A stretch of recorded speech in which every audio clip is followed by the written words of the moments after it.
How to fix Facebook login code problem.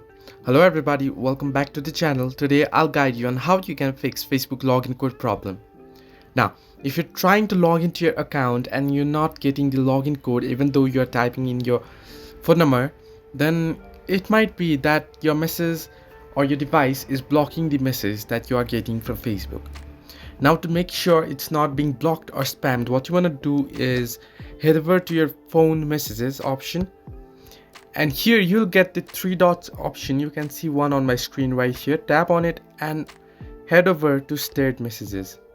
If the number is being spammed or is been blocked, then it'll appear here. So you can head over to your stored messages or blocked messages and check if there is any code received. However, if this isn't the case, then the first thing you would want to make sure is that you have typed in your phone number correctly.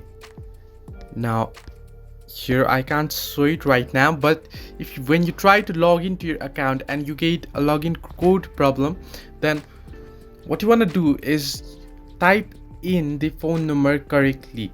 Now, if you type in the wrong phone number, then the code might be sent to other persons or other users of the number. So make sure your phone number is typed in correctly, and even if so it's not the case, then you can always try to log in through your Gmail. Now you can choose to get the code via Gmail, and then Facebook will send the code via Gmail, and then your problem will be solved. Hope this helped. Do like and subscribe, and do not forget to leave a comment down below if you have any further issues.